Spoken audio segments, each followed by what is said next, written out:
That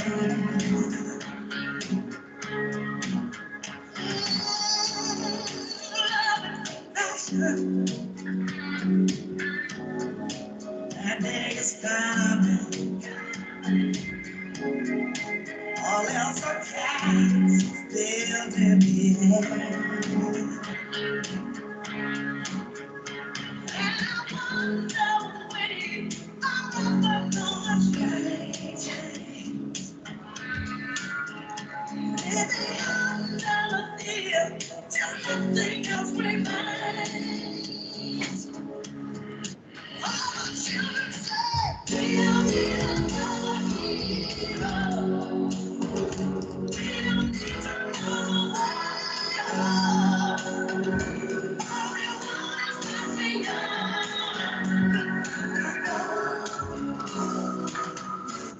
So what do we do now?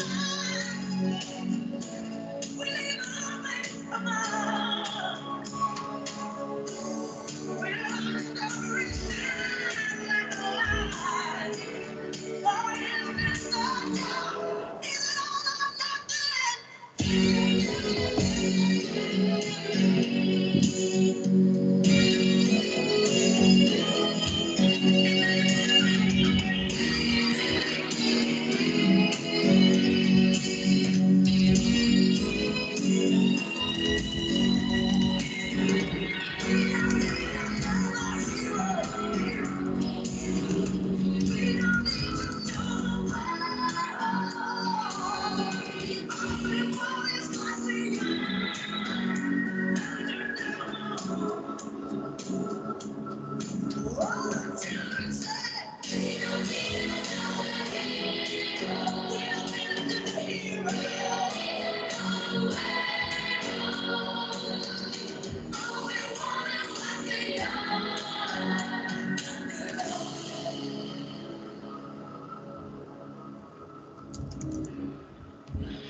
all fails and miss.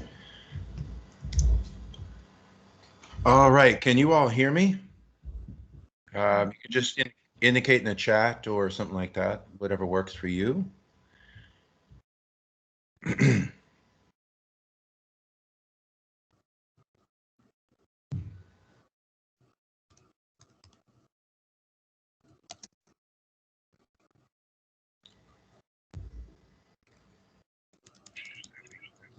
me do this.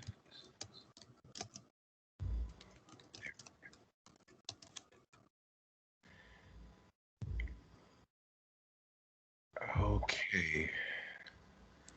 There's two of you here. Can you hear me okay?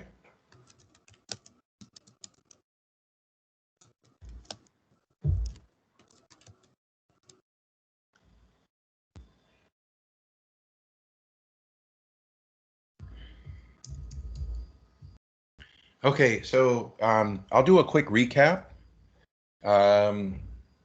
Really over the last 2 weeks, because this is part 3 of a 3-part series. So stand by. Hey,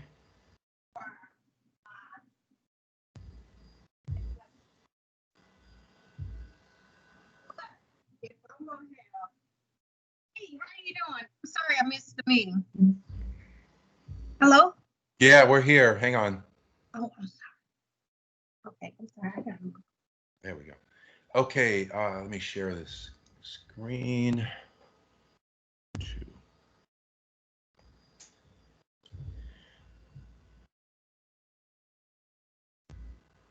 And can you all confirm that you can see my screen, please? You just put yes in the chat if that works, please. Okay, perfect. All right, so this is part 3 of a 3-part series on this class. And I'll just gonna kind of skim through what was covered in part 1, which was 2 weeks ago, part 2, which was last week, and then we'll dive into what we're doing this week. And so they are the following. So one is if you go to that particular web address, that's going to take you to Kens.link/SCD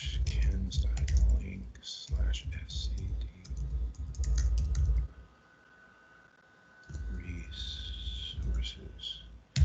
All right, so I put the link in the chat because that'll take you to, uh-oh, hold on.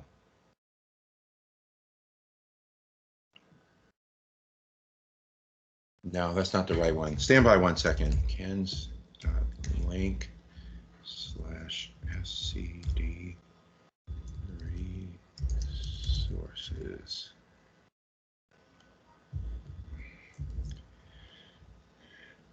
Okay, it will take you to this web address there. What you're looking at on your screen is just a shortened version of it. So that's where I have the resources in place, and that will take you to not only some linked resources, but also an activity that we did last week, which were all in line with the following to, again, go through a confirmation. Hang on, close this.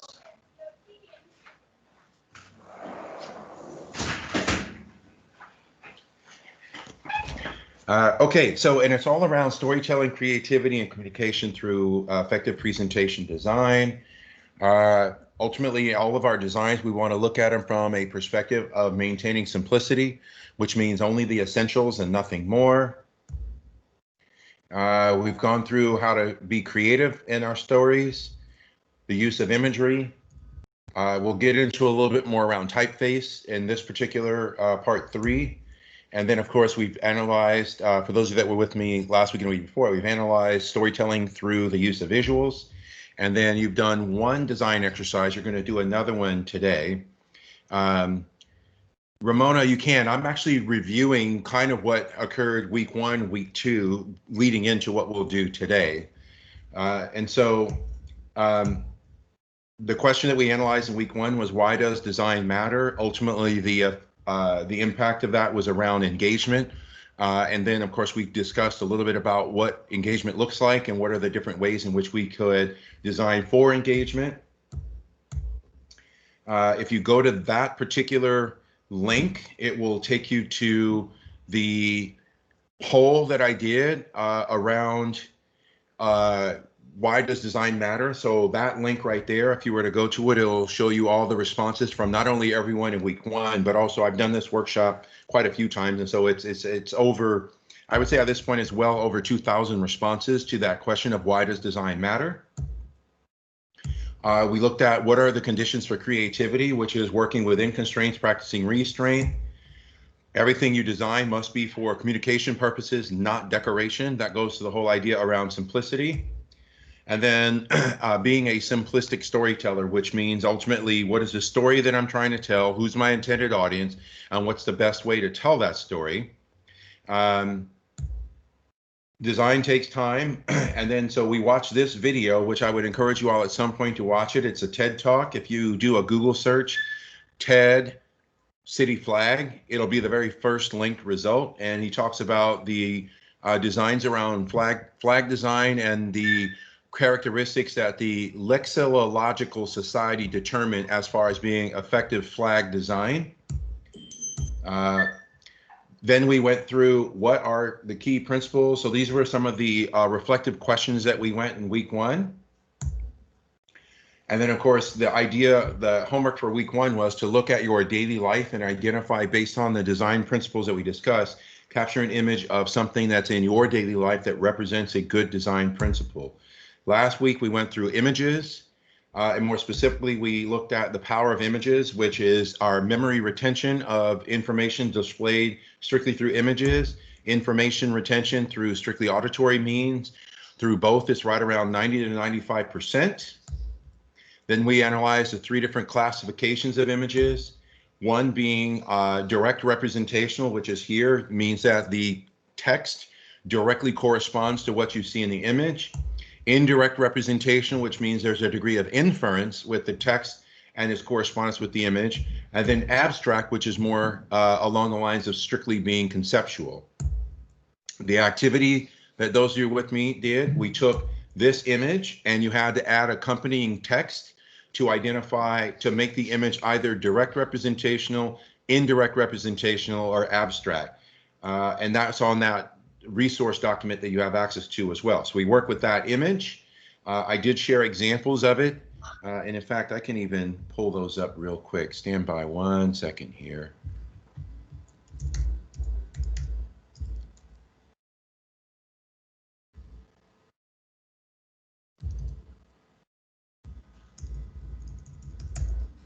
Let me go to the web address. Can't remember. FT Design. Okay, hang on.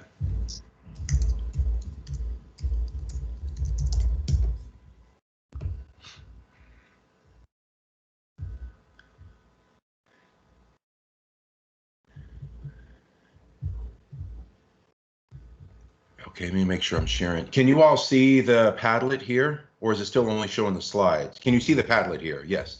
Okay, so going back to the slides, remember I shared the whole idea around use of or working with that image to make it either direct representational, indirect representational, or abstract. Everyone worked with that image and posted their designs here. So for example, tomato, it's what's for dinner. That is direct representational because it's something that we eat, and tomato is in the image itself. Watch yourself when the forks come out. That is actually more. That's actually direct representation as well because you have two forks in here.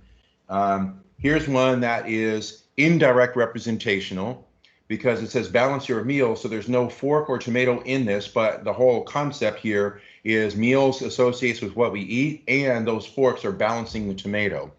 So that was the activity that everyone did around the use of that particular image last week. And then I shared my example, which is indirect representational, of course, because it has not only the word balance in it, which the tomato is being balanced, but if you'll notice that my design choice here was also to have the text be aligned with one of the hues of red in the tomato itself. So you can see there's that aspect as well. And then what we didn't get to was the use of Google search for images. So what I want to do with you all first, which we're going to get into right now, is the whole idea around when you search for images, and I'll share with you all a few things around this going forward that my encouragement to you for you around your creativity. So if you can share in the chat, do you all know first of all, let me back up. So one of the criticisms and complaints that was shared at the very beginning of session 1 was when we looked at what are all of the characteristics and conditions of a presentation that we would identify as death by PowerPoint. And one of those was low res imagery or poor use of imagery. So I want to ask you all, the first question is the following. Do you know the default orientation and aspect ratio of a slide in PowerPoint, Keynote, or Google Slides? There, so I put it in the chat as well so that you all can read it. Do you know the default orientation and aspect ratio of a slide in PowerPoint, Keynote, or Google Slides? And Melanie, thank you. Not yet, because you know I'm going to cover it.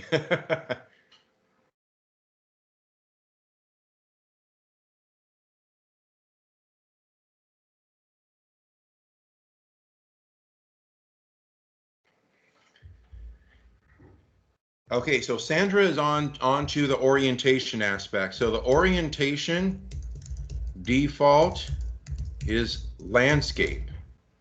So I'm going to give you all an example.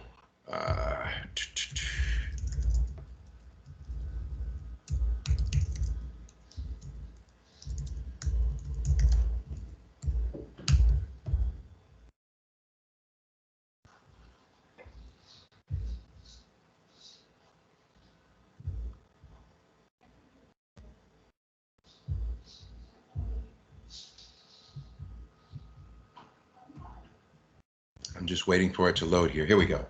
So you all, if you look at my screen, you'll see there's your orientation differences. Is either landscape or portrait.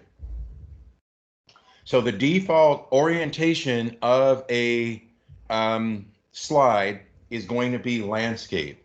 And Natasha or Natasha, hopefully, am I pronouncing your name correctly?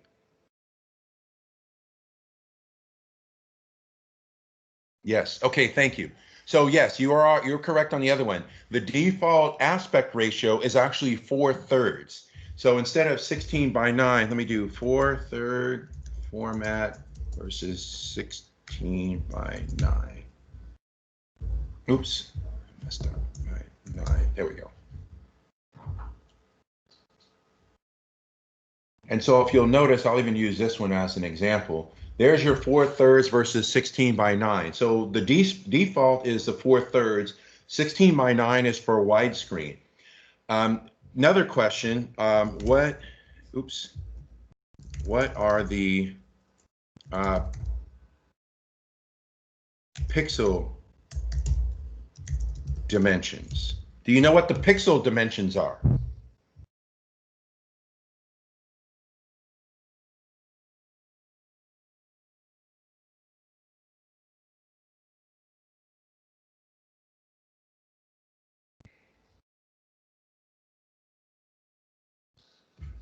Never turn on the lights here. Okay, so we got no's. Perfect. That's okay. So, and that's good. So the pixel dimensions, so remember, the default is 4/3 landscape. That 4/3 equals 800 by 600 pixels. So it's 800 on the long end, 600 on the short end. So there's your 4/3. Okay. Now, why is that important? Well, I'm getting ready to share with you as it pertains to when we do image searches. So let's say that we are doing a search in Google Images for, we're doing a search for images we want to use in a slide deck. So here's an example of that. And if you all want to, I'm going to give you a moment to kind of go through this process yourself on your computers. So let's say I do a search for Apple. And so remember, we have landscape, 4/3, 800 by 600. So those are our dimensions, our default dimensions. Yes, you can change it, but those are the default. I shared at the beginning of session 1 that one of the identifiers of death by PowerPoint was poor use of imagery or low res imagery. So watch this. I just did a search for Apple, and you have to do a search in order to get to this. I'm going to go to Tools, and if you'll notice here, Size. If I change my, oops, not there. I need to go to Settings and Advanced. Sorry. Go to Settings, Advanced Search. And if you'll notice here, aspect ratio, I can set it at tall, which is going to be portrait, or leave it at any aspect ratio. But the main thing here is any size larger than 800 by 600. So what that means right there is any image that I search for here, the minimum size is going to be 800 by 600, which is called a full bleed. So in other words, if I'm using the default aspect ratio and dimensions of a slide in my slide deck, any image that I find here is going to fit on the whole slide, so it will not be blurry or pixelated. And for usage purposes, I can actually change this to free to use or share, which means now when I do this search, all of these images are freely available for me to use, and the minimum size is going to be 800 by 600. And so how do I know? I can click on one, and if you'll notice, it tells me down there, even though that's not quite that is the minimum of 600, minimum 800, but you notice that's in portrait orientation. This is going to be in landscape orientation, but if you'll notice when I hover over it, there's my dimension. So all of these images are going to fit entirely on a slide. If you want to take it one step further, you can then go back into the advanced search and then change the aspect ratio to wide. And now all of these are going to be portrait format, or excuse me, landscape format, all of these. So not only are they all going to fit that minimum size, but they're all going to fit on a minimum of an 800 by 600 slide. If I want to take it one step further, I can go into advanced search, And under this image size, I can change it to, really the 1024 by 768 is going to be large enough for your 16 by 9, but I can tell you if you do larger than 6 megabits or megapixels is going to fit on a 16 by 9 slide. The main point here though is if I go back to my image search, you have to perform an image search to start. So I'll do water this time. Then you'll go into settings, advanced search. And then this is where you will go into the size, if you want the aspect ratio, and then of course, for copyright purposes, the usage rights. So what I'm going to give you all a moment to do is go ahead and we'll take about 2 minutes. Go ahead and go into images.google.com, perform some type of a search, change it to advanced search, change the size, and if you want to play around with the aspect ratio, go for that. And then the usage rights. That way you've gone through that process. Go ahead and do that. And I'll play music for about 2 minutes and then we'll continue.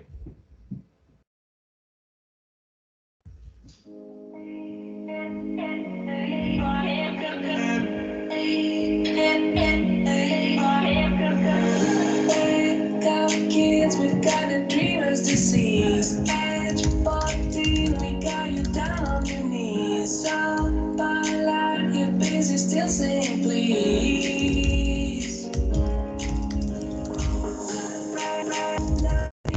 When you're down and you're flat, every lamp we smash the Mercedes Benz. Yes, we run and then we laugh till we cry.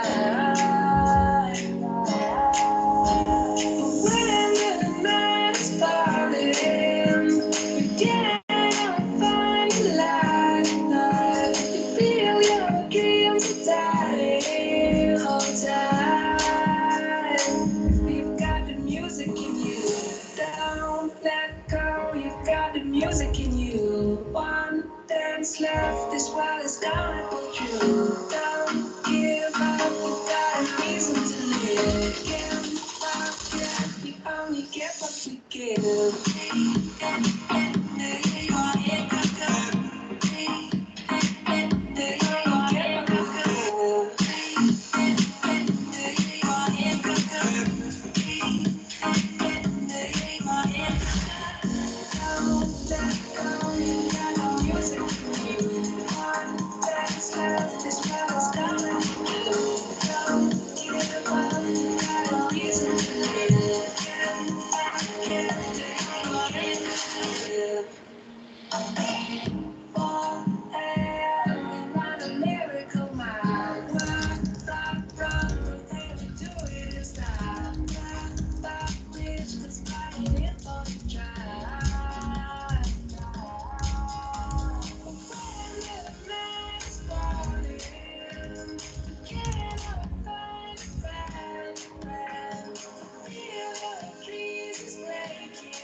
Okay, it looks like all of you or most of you have confirmed that you've been able to do this search.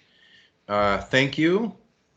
And if you'll notice on my screen, so here's one other trick. So Jocelyn put in the chat, I have had problems uploading images in Google Forms in the past due to the size. This would help narrow the search. So if you'll notice, if you look at my screen, that's another way to, I would say, filter the results of a search. If you'll notice, I did that same Apple search, but I specifically put in 1600 by 900. And if you'll notice that all of these are wallpapers that are 16 by 100 by 900 in size.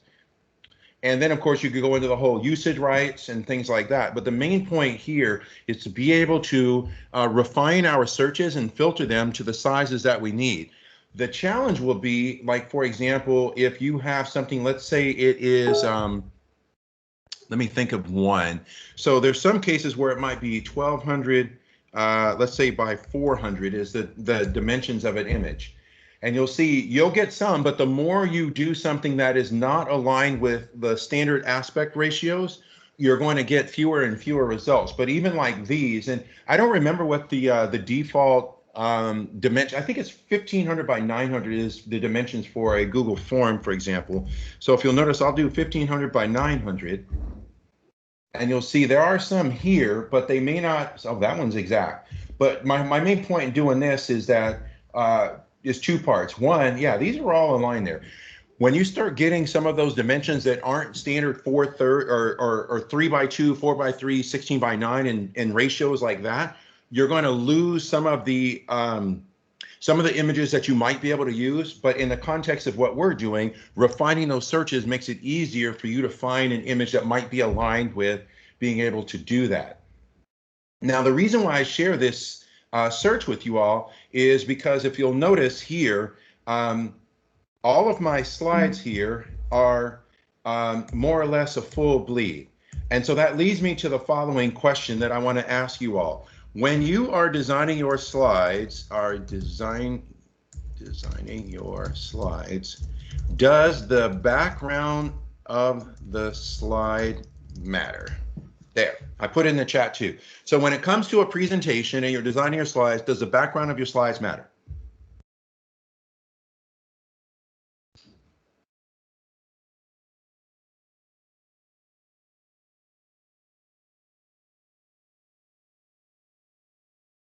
So we're at 4 yeses so far.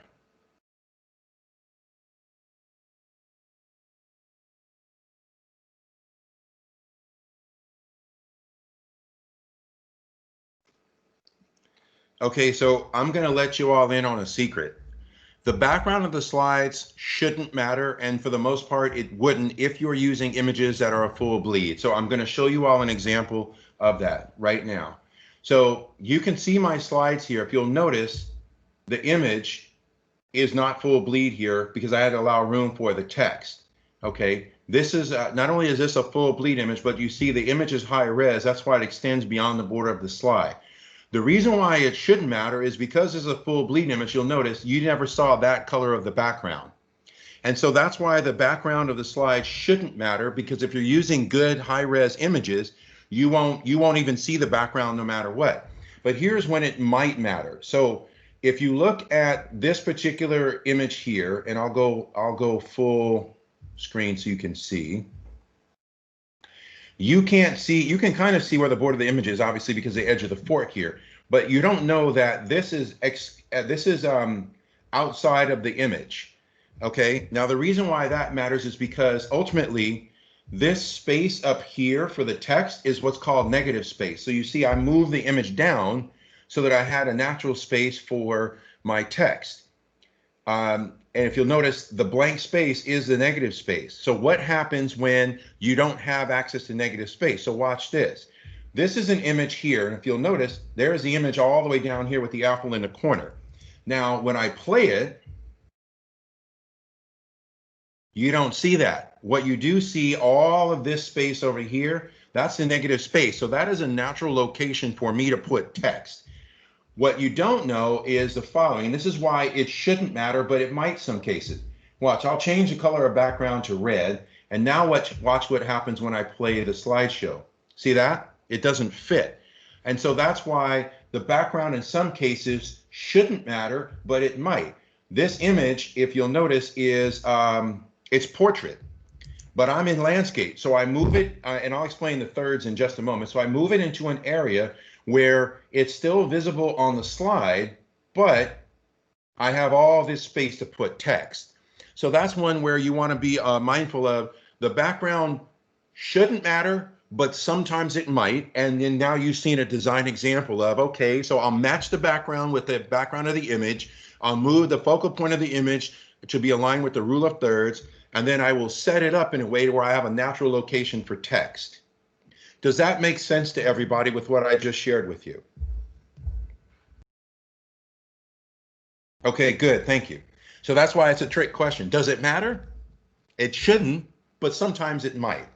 Okay, so now I kind of gave it away. I'm going to ask you all to tell me of the next slide, which you probably already saw it. What do you look at first?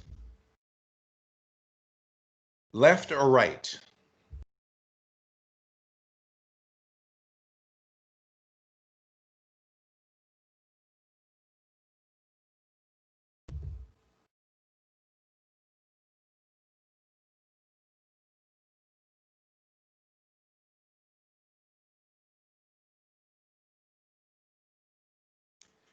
Okay, so if you'll notice, out of all of you that responded, most of you mentioned right. There's always going to be some that do left. And this is where I get into the whole idea around using clip art. So in short, don't use clip art. And you all have confirmed it's never going to be 100%, but ultimately I'm going to tell you two reasons why. One is you all look to the right because, and the mention was the steam caught my eye, and there was another one. I think, yeah, it's a bolder image. Here's why that matters. When you look to your right, you can relate to what you're looking at, because if you've ever consumed tea, coffee, or any other hot drink in a mug, looked at it in what you see there. The whole idea around here is the following, and this is why I always advise against using clip art. When you're designing something and using images, you're conveying a message, you're conveying a story.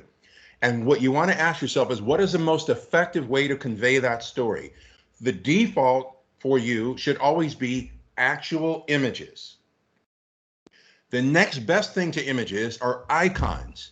Clip art should not be used, because in the context of the comparison you see here, the clip art is a version of the actual. So you don't want to use a version of the actual when you can use the actual. The only other exception would be using icons, because icons are universally accessible and they're universally communicative. So that's why you want to use actual images. And then, of course, what we did before, when you think about the aspect ratio and the sizing of images. And in fact, one of you had commented earlier, Craig, for you, those of you that may not have seen it, I was thinking it mattered in the aspect that you match the background color with the color image. Exactly. And this is where, for you all as designers, again, what is my thought process? Well, first, I'm going to put them all in a chat. What story am I trying to tell? Who is my intended audience? What's the best way to tell that story? Those are your three design questions. And again, going back to simplicity and effectiveness, actual images is more effective than anything else. If you don't have access to or can't find an actual image, an icon is your next design option. And then now we get into the whole idea around the use of slide real estate, which is the rule of thirds. You all saw an example of that with that apple, where I reoriented it on the slide to be in the lower right quadrant of the rule of thirds. And the whole purpose behind the rule of thirds is you give some degree of depth to a flat / two-dimensional image. This is how I've used the rule of thirds in previous slides, where in the upper left corner is where you have the thinking or the speech bubbles. And so now what I want to ask you all are the following questions. How have your thoughts around design and storytelling evolved? And what are your thoughts on the use of imagery? And if you have any additional questions. So these are some questions for you all to consider at the moment before we shift into the next phase of the workshop.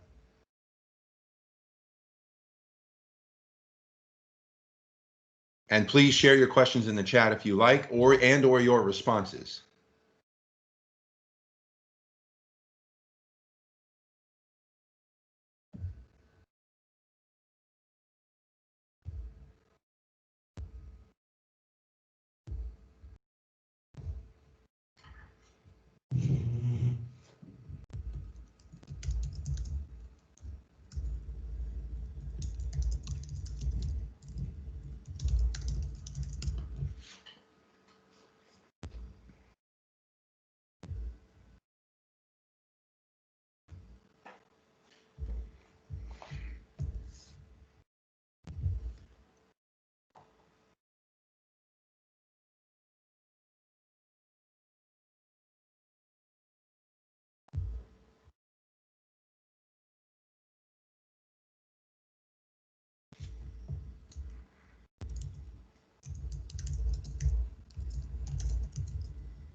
Okie dokie, we'll go ahead and continue on. Thank you for those of you that contributed. Hopefully this has been an additional provocation of thought, and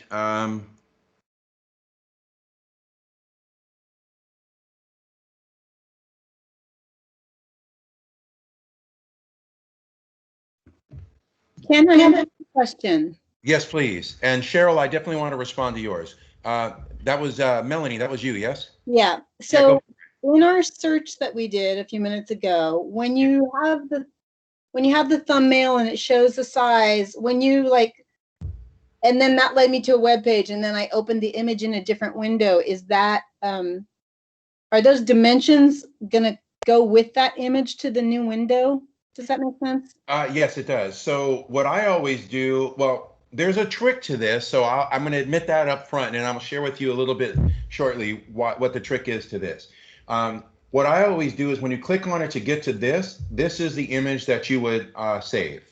You don't have to go to the website.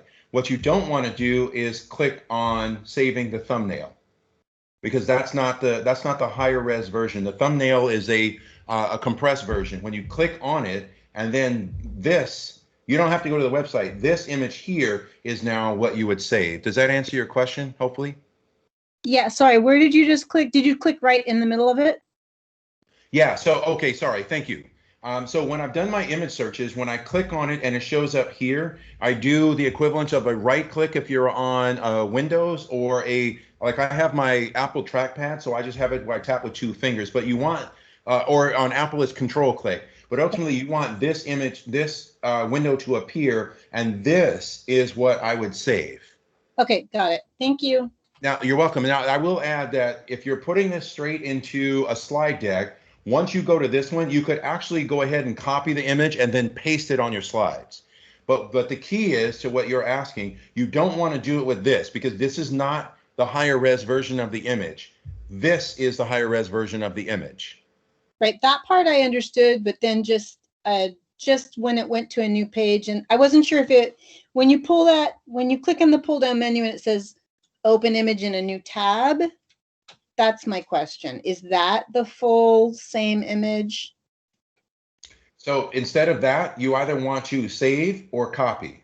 Okay, all right, thank you. You're very welcome. Now, before we move on, I do want to share a thought that Cheryl put in the chat, because that does come up. Cheryl shared, I guess I have to use clip art sometimes because I cannot find an image that can be filtered properly. It does make sense. So this goes back to what I shared before around the following. I'm going to exit out of this just to make ease of movement. Is a whole idea around the 3 classifications. So remember, direct representational, indirect representational, and abstract. And so in the context of imagery, you want to be mindful of what is the story I'm trying to tell, and are there alternate ways of telling that story that allow me to still use imagery and not use clip art? If the answer is no, then the next question is, are there icons that I could use that allow me to tell my story but not use clip art? Because ultimately, clip art, think about it in terms of what message am I conveying when I use clip art to my audience? And so that's why you want to be mindful of, if I can't find an image, and there's a trick, and I'm purposely withholding a trick to share with you all. If I can't find an image, are there images that I could use as an abstract representation of what I'm trying to convey, and then add accompanying text to essentially fill in the blanks? And so that's just stuff to be aware of, be mindful of. Now, what I want to share with you all is last week, for those of you that joined me, I gave you all a homework assignment to play with. And so for those of you that weren't here last week, the homework assignment to play with was pick one of these themes, any one of these. So you could have said glass, and try to capture one image a day over the course of the week of the theme of glass. Now, of course, it's very general. Most of them are very general, and that's the whole point. Now, the reason why I'm saying that is the following. So remember, we just did image searches here, and you went into the settings and you did advanced search. And one of the key things down here was your usage rights. So what I'm sharing, the reason why I shared this particular homework assignment is The best way to avoid copyright issues, and even to the point that Melanie shared around, if I can't find an image, should I use clip art? The best and most powerful way to not have to worry about copyright, make sure that you have images that you like and you know you will use, and broaden your creative expression, is to use your phone to capture your own images. And Sandra put in the chat, she did her homework, because last week she chose, if you'll notice down here towards the bottom, the theme there is time. And again, they're generic and broad on purpose, because ultimately for you, it's what are the different ways that I see this theme represented, captured with my phone. You can use Google Photos, you can use Google Drive, you can use Flickr. There's a whole bunch of different ways you can, platforms you can use to store your images, knowing that you're capturing images for you to use in your slide decks. So Sandra, I'm going to click on yours. May I share this with everyone here, please? Thank you. So there you go. The theme was time. You've got that, that, another one. And you want to know the cool thing about this story, if you'll notice, these are all not only different times, but different locations.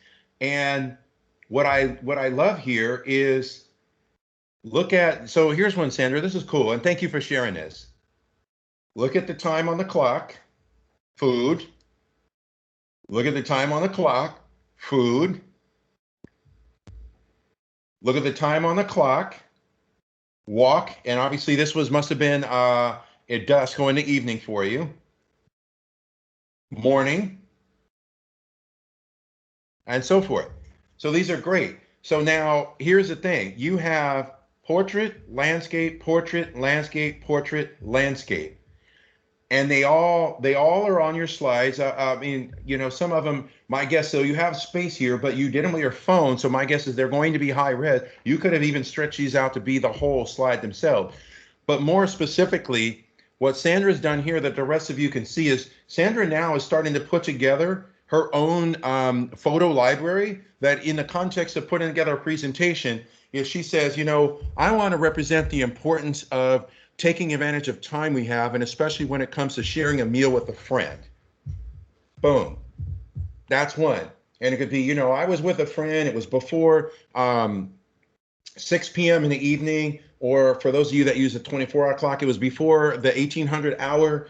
I love pizza. One of my favorite places to go has pizza, and it looks like orange juice. And my favorite combination of a meal would be, you know, a pizza with olives and mushrooms and cheese, and I enjoy that with a fresh glass of orange juice. So Sandra, am I correct in interpreting this image and that being part of the story here potentially? I love it. My vacation time is slowly passing, but I remember the wonderful days. Awesome. Thank you. So for the rest of you, this is why we did this homework assignment, if you will, last week. Was around trying to capture images, because it's going to lead into the activity we're going to do today that will take about 10 minutes. I would encourage you all to use your phones. I will tell you there is nothing more powerful than you being the curator of the content you use in your own slide decks. It really changes how you see things. It helps broaden your scope and understanding of storytelling. It broadens your scope and understanding of story. You'll start to see things and think in terms of, oh, I could use that. Here's how it fits in a story structure. And in fact, there's research that points to active engagement in a storytelling, active engagement in a lyric experience enhances storytelling skills. So the more you're actively engaged in using your phone and making photos, knowing that I might be able to use this on a slide at some point, really turns your brain and your vision into a much more creative storytelling structure perspective on things. So what I want to do with you all is next is understanding of typeface. So if you all notice, I had some text on here, and it's important to recognize why typeface is important, and especially why we should not be using Comic Sans ever. So what I'm going to ask you all to do, and I'll put it in the chat, is if you go to this website here, and this will explain to you in more detail why Comic Sans is a big no-no. But more importantly, with typeface, it's understanding what are the different kinds and how do they look and what is the point. So if you'll notice, every typeface on here that has a white background is what's called a serif typeface. So I'll put that in the chat. These are serif, and then the others are sans serif. So serif typefaces generally are used when it comes to print. And the whole point around that is those little markers that you see on the letters, the little markers, make it easier for us to read text when it's smaller, more condensed. And this is why books are printed using serif typeface. And of course, the most popular serif typeface is,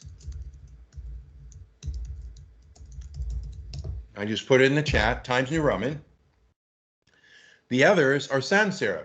Those are generally used on larger displays where it's easier to read. And in fact, this one down here, Futura, is one of the more popular typefaces when it comes to billboards. And then here's some other examples of it. Yes, you can use combinations of serif and sans serif. I think I have one of those links in that document of resources. But the most important thing is to understand twofold as a designer. One, what is the medium that I'm using for my messaging? Is it print or is it screen? There's no absolute rule with this. It doesn't mean you have to use sans serif on screen and you have to use serif on print. The general rule is use serif on print and sans serif on screen. But ultimately, it's what am I saying and what makes it most easily accessible to a reader or a consumer of my story or my content. And then, of course, when it comes to color, you don't want to do that. You want to use color in as a strategic way, a capacity as possible. And so if you all will notice, and then we'll do our activity, this is how I use color early on to emphasize the points on design. And then if you'll also notice, this is how I use color to augment the color scheme or the hues of the tomato. So now, because we're doing okay for time, this will take 10 minutes. Oops. What I'm going to ask you all to do is the following. We're going to do an activity. I'll play some music, and I do want to give you about 9 to 10 minutes.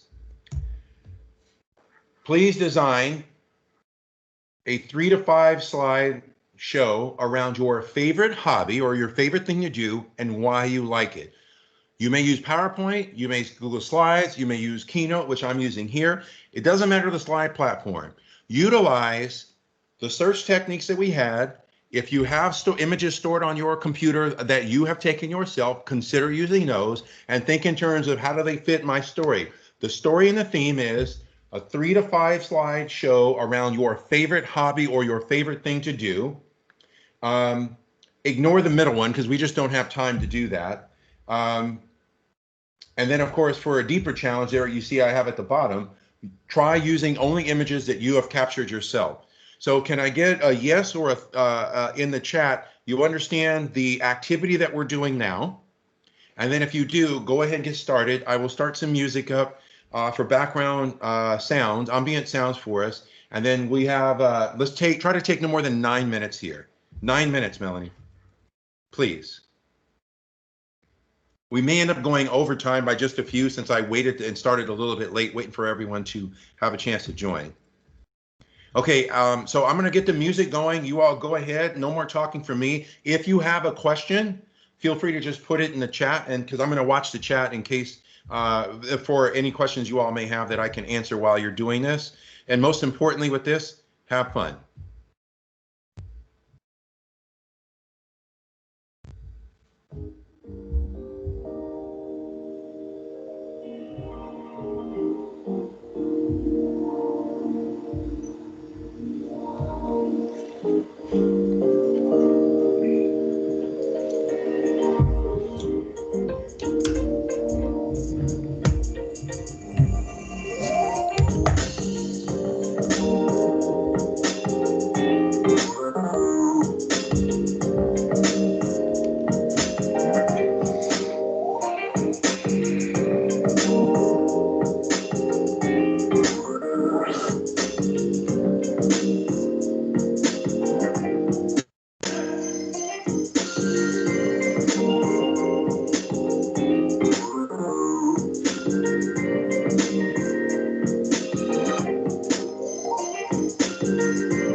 All right, I'm sure some of you are probably still engaged in your design, so I apologize for interrupting your creativity here.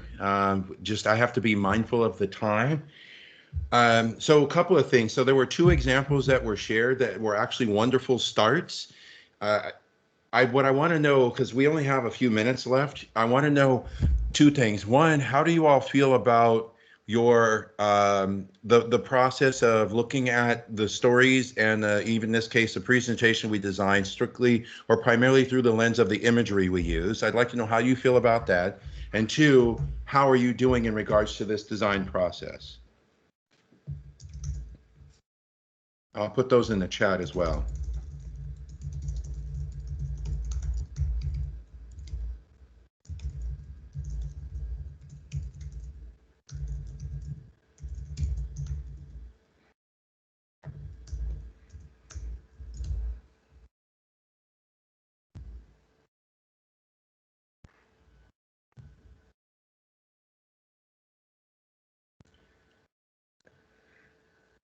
Melanie, this is great. Thank you. This is why I love doing this, because it's fun to see the creativity in others.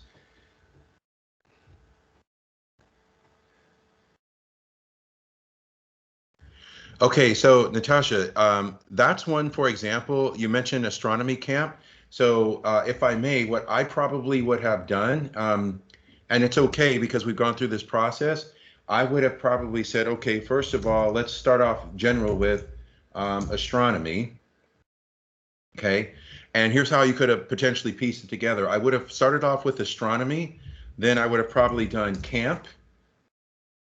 And you'll see like even this. So if I use an image of the telescope and the stars, and then I use this. You see, sometimes you don't have to find an image that tells the whole story. It's finding individual images that make up the story. So the best way I can describe it, like this story here that was shared by, forgot who shared this. Melanie shared this, is the whole story around gardening.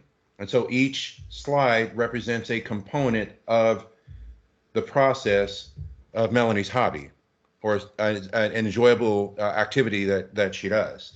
So it doesn't, so I guess my point is that when you think you're having trouble finding images, maybe think in terms of breaking up the story into smaller, simplistic chunks. No different than, we can't tell a story without writing a single sentence. So look at the images, for example, as singular sentences, which is a whole nother activity I love to do. We just don't have the time to do it. So thank you all very much. And what I would still encourage you all to do, again, is, I'll go back to it, is use the devices that you have available to you for your curation of your own content. I promise you it will unleash your creativity. You will start to see things way differently, and you will see them in the context of storytelling. Even things, and here's the key, you don't even have to leave your own home. You have lots and lots of items in your own home that could serve as a storytelling component. And so with that being said, I hope that this time that we've spent together, for those of you that just joined me today and those of you that have joined me over the last couple of weeks, has served as an amazing sparker for your ideas and creativity. And I hope that you have some more creative thoughts that you'll be able to share at some point. And ultimately, I want to say to all of you, thank you. So thank you for joining. I will stick around for a few more minutes in case any of you have any questions. I do have another workshop I have to lead that starts pretty much right now, but I'll give it a couple of minutes in case you all have any questions. Hi, Ken. I have a question about when you take photos on your own device, what's the ratio or pixels for those, or is that a setting on your phone? So that's going to be a setting on your phone. So a couple of things. You want to go into the settings of your phone and make sure that all of your images are the highest resolution possible, because you can always go smaller, but you can't go larger. And then, of course, when it comes to the orientation of your phone, oops, I don't have my camera on, I'm sorry. If you're looking at your screen, hold on, let me turn off this background real quick. Stand by 1 second. There we go. And so then, of course, with your phone, remember, this is portrait and then this is landscape. So on an iPhone, if you go into the settings, and it is photos, actually, no, maybe it's camera. It's camera. Yeah, this is mostly for video. I think camera default is the largest resolution settings on your images. So if you have an iPhone, if you don't, and you can get into the settings on your phone, you always want to default to the largest resolution because you can always go smaller and you can always delete. Great. Thank you. Thanks so much. This has been fabulous. I can't wait to work on it more on my own and share with students. Perfect. And my pleasure. And thank you for joining me. Is this the last session for the course? Or will you have another class next week? No, this was the third of 3. Okay. This has been wonderful. I work in the library and I need to take pictures and I needed this. Do you know when you offer it again or? No, I don't. I would say that, this is one of my favorite workshops to do. I can do it in an hour. It's better broken up like I did with Right. this. But I don't know. I mean, I might do it for ISTE for their Creative Constructor Lab. Honestly, if I knew there was enough demand, I would probably offer it as a standalone webinar / workshop on my own. Yes, And when I say demand, I mean, ultimately, if you have enough to have people enough are people. interested, and then, of course, for me, I would certainly want to be compensated for my time. But, Yes. for a workshop like this, in all honesty, I would probably say I would do it for 3 hours and not charge more than like $20 a person, because I already have the content. But may I request, ask, where are you located? It's in Augusta, Georgia. Okay, yeah. See, and I spoke at GAETC, which is a Georgia Educational Technology Conference. I was a keynote speaker there, and I did a Yeah, workshop. But we're not going to do face to I face. know, I I was know, actually I supposed know. to do, believe it or not, I was supposed to do this presentation for Columbia County schools as well, and that got postponed until next year. So I don't know. I don't know if I'll be out your way anytime soon. I would say Do just you make have a website? I'll go see if I'll go back to your name, find your website, and I'll try and follow you. And if you come back to this area, that would be awesome. Okay, so my website I put in the chat is kennethshelton.net. Feel free to make sure we're connected on social media, and then I mean, I'm sure I'll be back out your way at some point. It just depends on COVID-19 among other things. Yes, sir. Okay, but this was awesome. It really was. I enjoyed this thoroughly. So thank you so much. Thank you. I appreciate it. Uh-huh. And Melanie did post, there are recordings of this, but obviously, as you all know, it's not the same. Mhm. Okay. You All right. you don't get the real-time interaction with me. Yes, sir. Thank you so much. Thank you. Thank you. I appreciate you being here. Thank you. Have a great day. You too.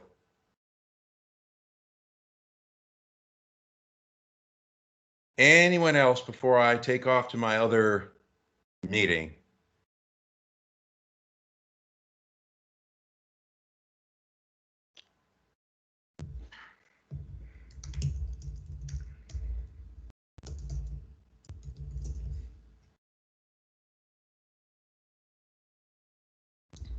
All righty then. I will wish you all a wonderful evening for those of you on Central European time. Wonderful afternoon for those of us here in the US. And I thank you all for joining me. And hopefully I'll see you at some point face to face, but if not, certainly online. So thank you so much.